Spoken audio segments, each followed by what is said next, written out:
I'm not crying, it's just allergies, the hazards of recording outside. In college, my gay best friend and I joked that if we hadn't found love by 40, we'd have a baby with each other. 20 years later, I'm pulling the ripcord. From deciding on solo motherhood to choosing IVF, I'm Meredith, and this is The Backup Plan. Hey everybody, welcome to The Backup Plan this week. I've decided to film outside because spring has sprung. It's finally not raining in California, and I painted this chimney, and I'm really proud of it. If you're watching on YouTube, you can see my beautiful black chimney. I live in an old mid-century modern house, and it's needed a lot of love, and the chimney was painted a couple different colors pretty terribly, so I went in and cleaned it up and primed it, painted it, and that was this weekend because apparently I'm nesting. I think my body knows that I'm about to start something. And on that note, you're probably wondering where I'm at right now, because last we left off was last Wednesday. I was about to go in and get checked to see if it was time for me to start Estradiol. And I went in and I hadn't ovulated yet. So I couldn't start anything. That was on Thursday that I went. So for context, I'm getting out a calendar here. I went in for my appointment on March 29th to see if I was ovulating yet. I wasn't. So March 30th in the morning, I got up. Saturday, I took an ovulation test and I was ovulating. They said, come back on Monday. We'll see if you've ovulated. Then we'll decide whether or not it's time to start the estradiol. So I came in this morning. Today is April 1st. This is not an April Fool's joke. I have indeed ovulated. So now it is time for me to start my estradiol. And I figure, who better to do this with than my beloved audience who has been watching me talk about this for a while. So here we go. It begins. It's a little blue pill. Not unlike Viagra, if I'm honest. There it is. This is my first step into a much larger world. For Star Wars quote.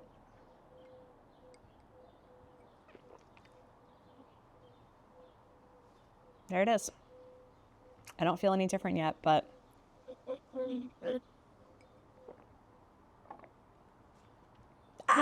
okay.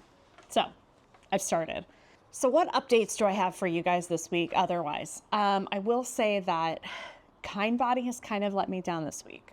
I have been singing their praises for a really long time, and they kind of shat the bed this week. This is what's great about not being sponsored by them, which I did ask if they wanted to do. They said no. The thing that I really liked about working with Kindbody when I began was that they have a family building team that helps you go through all the steps of the process. And I had a chat with the family building team. Let's see, shall we? Did I put it in my calendar as family building? Okay, yeah, all the way back on December 20th is when I had my family building initial call, and it was great. I really enjoyed it. I think I can link back here somewhere. You guys can listen to the episode that I had with Julia, I think her name was. Really fantastic. But I didn't hear anything after that. I assumed things were taken care of. Another thing I've really liked about Kindbody is that they have a whole dashboard on their website that you can see things that have to be checked off.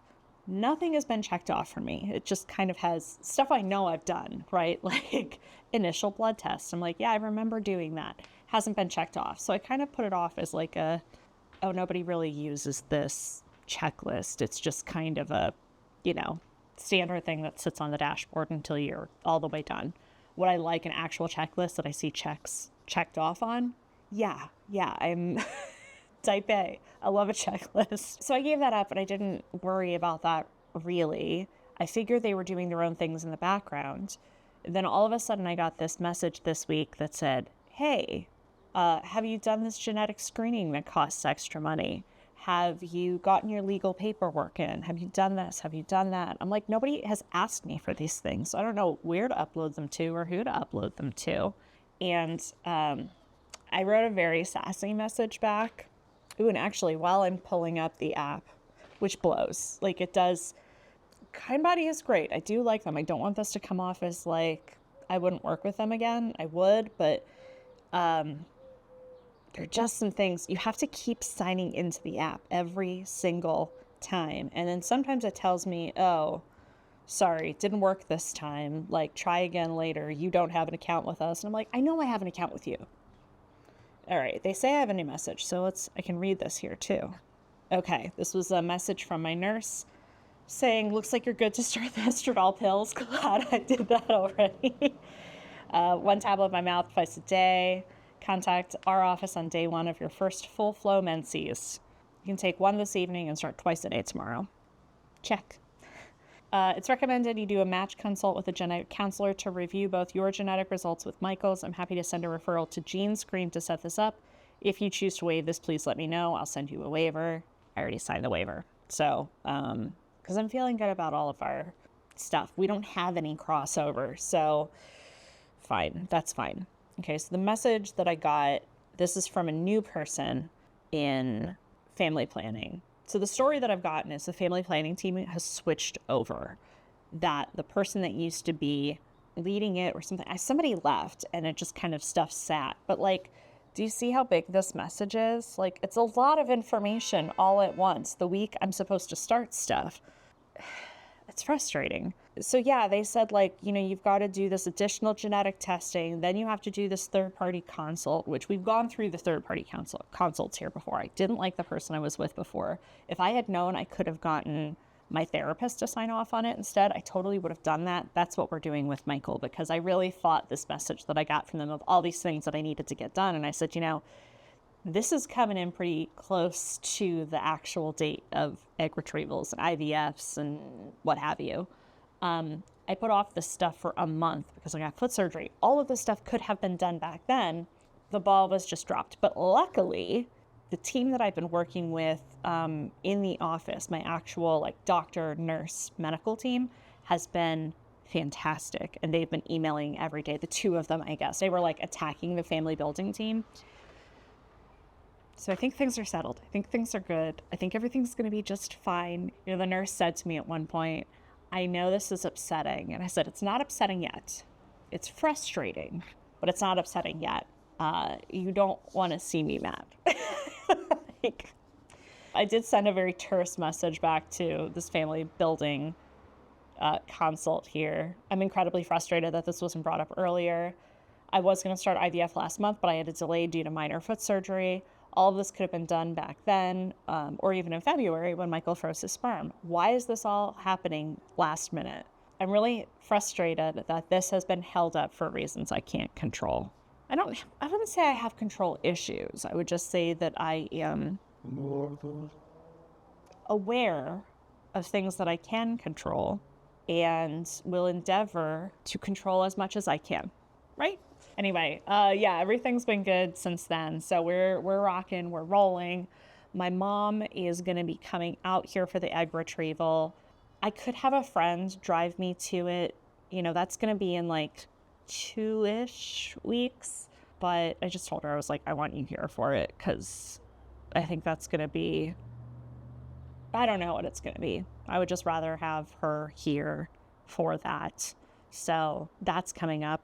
I mean, this whole month has just kind of felt like a very nebulous thing because it's April 1st now. You're going to hear this on April 3rd. Because all of my medical stuff isn't, again, it's not in my control. It's what my body decides to do. I hate that I don't have a time on the calendar to be like, this is how I'm going to feel on this date. And this is the procedure that happens on this date. It's all very I have to keep going into the office, getting my blood drawn. Check out that cool bruise. There are going to be so many more of those because that's the best vein for blood taken. I'm going to have to go to a lot more of those appointments. I am already feeling crampy, and I don't know if it was because of the transvag ultrasound this morning or if it's just my body is already gearing up for what's coming. I have a very empathetic nervous system. So, yeah. I think I'm already feeling it. So it's just hard because I'm trying to schedule stuff for work too. And I can't schedule meetings and coffees and dinners with people because I don't know how bloated I'm going to feel or sick I'm going to feel or tired I'm going to feel. It's just a little frustrating. I mean, it's all worth it, absolutely. But my job has kind of diverted over into a little bit of business development, and that requires meeting with people and chit chatting and stuff like that. And I don't know how I'm going to feel. But luckily I work with people who are very cool and calm about everything. And so when I can't step up for some reason, they're able to step in for me and everything. So it's fine. It's good. It's just part of it. It's just what it is.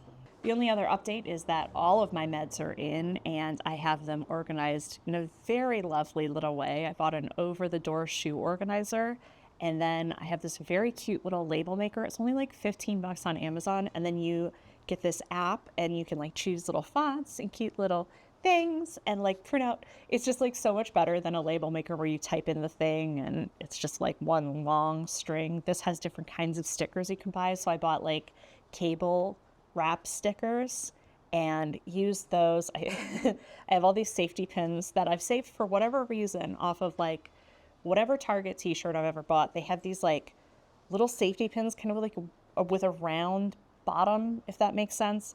And I have put the labels on those and then clipped those onto the shoe.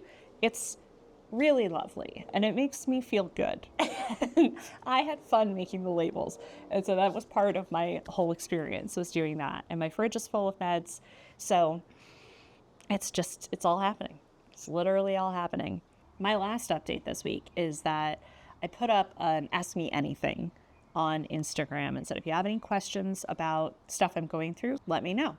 I also joined a Single Mothers by Choice Reddit community, which is really nice. I have knocked the whole SMBC community in the past because it felt a little like dated and a little dreary. This doesn't seem to be organized by the Single Mothers by Choice group. It's just kind of like somebody just started it. And it's really nice and it's really active. I'm really surprised by it. So I got some questions from people in there. So I'm just going to run through this. My dear friend Erica asked if I have baby names in mind, and I do. Will I share them? No. They are, I wouldn't say they're like super Anglo. They're not like, there's kind of like a history and a weight to them. And I'm kind of sitting, there's one girl's name that I'm really feeling strongly about. There are two boys' names I'm feeling pretty strongly about.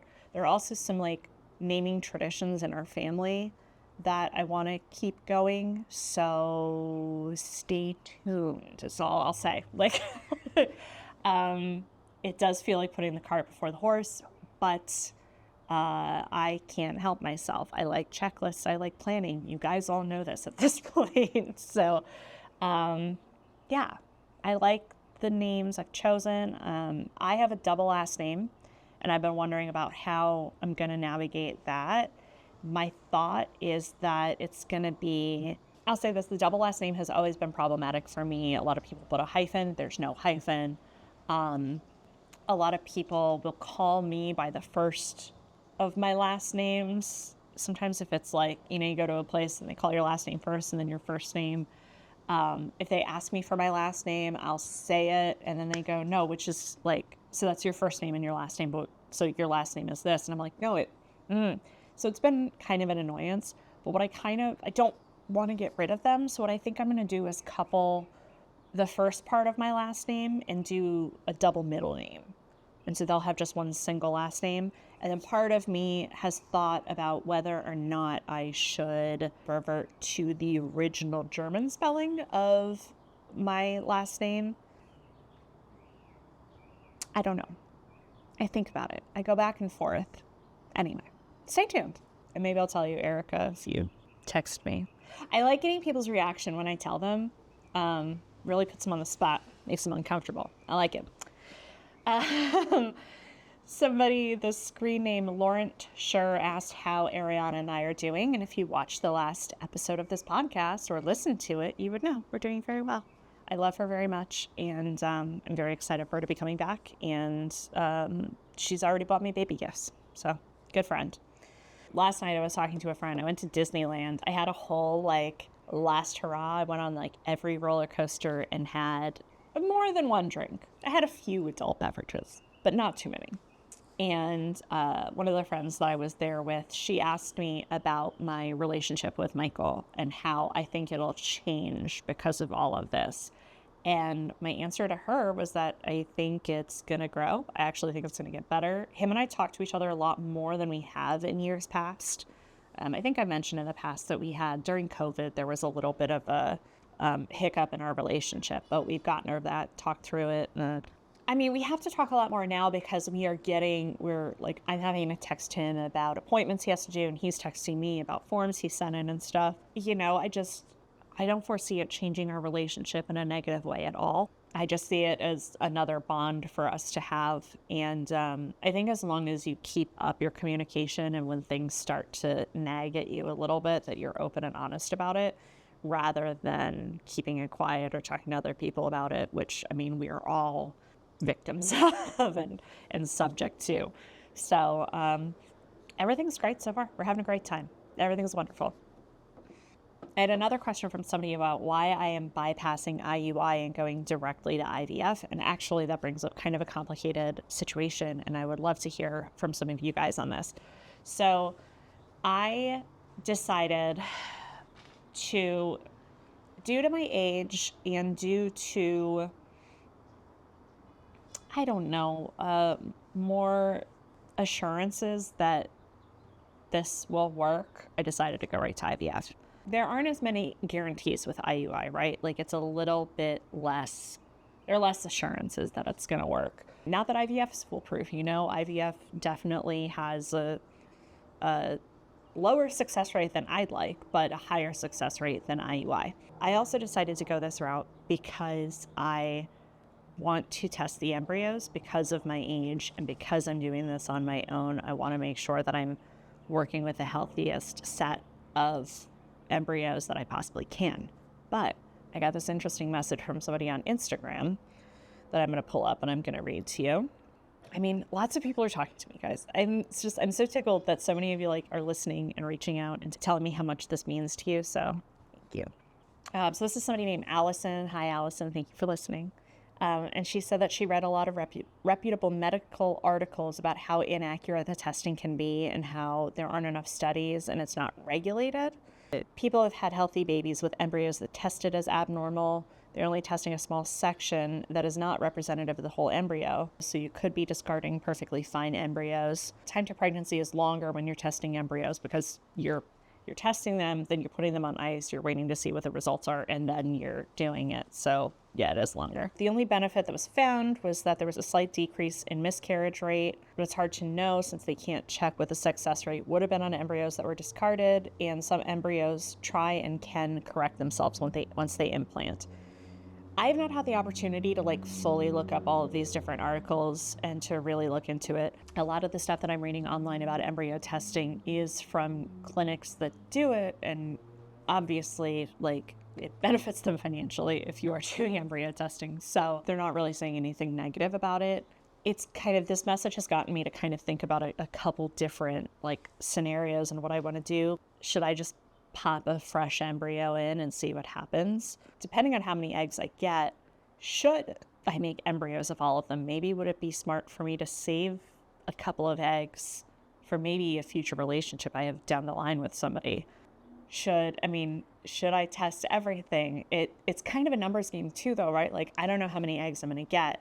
That's the other exciting thing that I have to share, is that I have more follicles than I thought. They counted an extra 3, maybe 4. So I'm working with a total of perhaps 16 follicles, which is exciting. So say they all pop out an egg, best case scenario, and I have 16 eggs.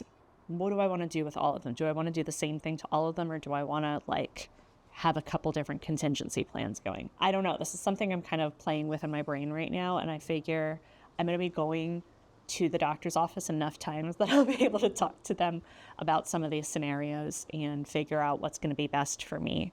But I'm glad I'm taking the time to think about this, and I'm really excited to get a lot of the feedback that you guys are sending, because it is opening me up to different thoughts and possibilities, and I'm glad that I'm able to stay malleable during this and not just full steam ahead with the first plan that I had. So if I had done that, we'd still be flying up to Washington every month and turkey bastering myself at the wrong time. I'm an ovulator. I ovulate late. I'm an ovulator. But I didn't know that. So thanks, Kindbody. Thank you, Kiana. So that's all the news that's fit to print this week. It's a big week. I took my pill, staying hydrated, painting chimneys. Thank you guys for all hanging in there with me. If you have any questions or articles or reports or studies you want to send my way, info@backuplanpod.com, on Instagram, on YouTube, on TikTok, Backup Plan Pod. And my personal Instagram is @MeredithK8 if you want to check me out there. So I'm going to cut it off there. I am going to go make myself some dinner, and I hope it's okay to take this on an empty stomach. Maybe I should go eat. Yeah. All right. Thanks, everybody. Have a great day. The Backup Plan is created, produced, and hosted by me, Meredith Kate. Julian Hagans is my co-producer. You can find us on social media @BackupPlanPod. The best place to get updates is to sign up for our newsletter at BackupPlanPod.com, where we also post all episodes, show notes, and transcripts. Thank you for listening.